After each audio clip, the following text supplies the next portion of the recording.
سلامونه نیکی هیلې احترامات. کله چې ما دا سندره د ګلپاڼې بیبي اورېده چې زما نادان ملنګه زما پاگل ملنګه، نو دا دواړه خاصیتونه ما ته ځان کې ښکارېده. لکه نادان خو تاسو ته پته ده او زما د لیونتوب هم تاسو ته پته ده. په بهرحال د بدنصیبۍ څه ګډوری نه دی چې بیا کوي، او د بدنصیبه سړي څه ښکر نه چې زما راختلي وي، نو هغه بدنصیبه زه وم.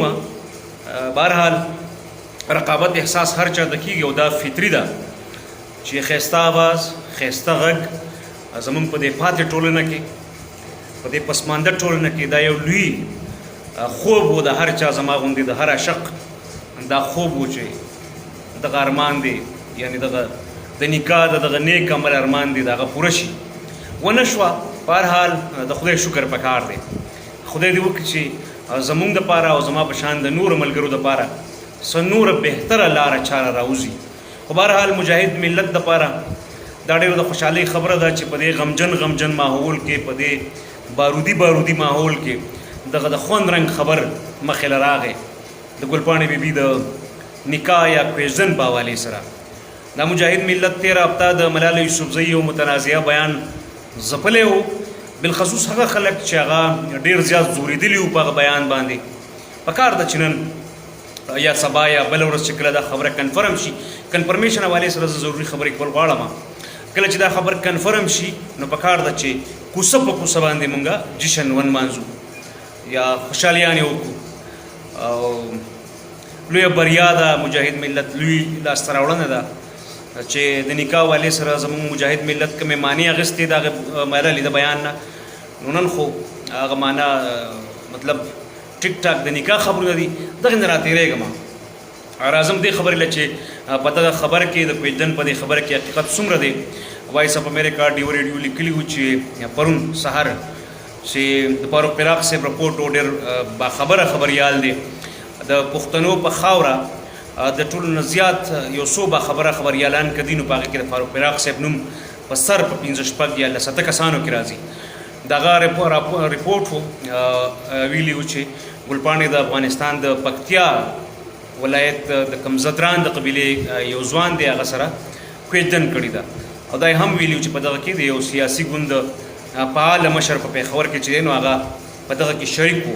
اوس زه راځم د دغه فعال مشر نه اخوا یو بل کس چې په دغه نکاح کې یا په دغه مراسمو کې یا په دغه کویژن کې شریک و، نو هغه سره نن ماسپښین 4 بجې خواوشا ما رابطه وکړه. زه به کوشش وکړم که څوک ایډیټر راته میلاو شي نو د هغې سکرین شاټس به هم تاسو ته دلته په دې ویډیو کې پرېږدم. هغه سره چې ما رابطه وکړه نو هغه هم د تردید نه انکار وکړو، هم یې د تصدیق نه انکار وکړو. خو کنفرمیشن 90% ما ته ځکه وشو چې هغه سره ما کله خبرې کولې، ما یې د یو ګواه په طور دومره ته ما ته تصدیق تردید نه شي کولی. هغه وایي سوري ډیر نو کمنټس. بیا مې ورته ووایي وایس میسج مې ورولېږه چې دا خو کولی شي چې کله هم دا خبر بریک شي، یا د شتون او یا د نشتون، یا حقیقت او یا دروغ یا افوا ثابت شي. خدای دې وکړي چې حقیقت ثابت شي. لومبۍ خبرې خو ماسې د ګپ شپ په خاطر وکړې، او د مینې محبت واده که چاته نصیب شي نو د دې نه بله ښه خبره د خوشحالۍ خبره نه صرف د هغو دپاره بلکې زموږ دپاره هم دا د خوشحالۍ خبره پکار ده. نو هغه ته ما وویل چې کله دا خبر باقاعده باضابطه بریک شي نو ته تیار یې چې ټول لومبۍ خبرې ما سره وکړې، د سکایپ د لارې، د فیسبوک د لارې، یا د ټلیفون د لارې، یا بله کومه ذریعه باندې. هغه زما چونکې ملګری دی، مشر مې هم دی، نو هغه وایي چې بالکل او زه تیار یم انشاءالله لومبۍ خبرې به زه تا سره وکړم. نو ما ته لږ ډېر داسې د دې نه محسوس شوه، او هغه لازمه نه ده چې هغه د پېښور دغه هم یو بل سیاسي مشر دی چې د نوخار یا مردان سره تعلق دی، دومره هینټ به درکړم. هغه هم په دغه مراسمو کې شریک و. نو ژمنه یې راسره وکړه، واده یې راسره وکړه چې هغه به ما سره د خپل پیج یا د پروفایل د لارې ما سره به خبرې وکړي، لایو به راشي. نو د هغې نه ما ته بیا نور هم دا خبره جوته او مضبوط دلیل لاسته راغی، یا امکاني طور زه ویلی شم چې 90% یا 90% چې کوم دی نو د ګلپاڼې د کویژن چې کومه خبره ده نو هغه سمه ده.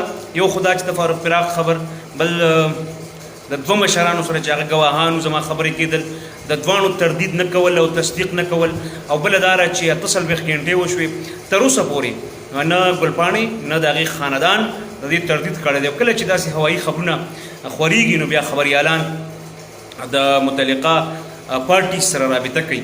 متعلقه خلکو سره رابطه کوي او هغوی د دې خبرې فوري تردید کوي چې افواګانې زور بیا نه مومي.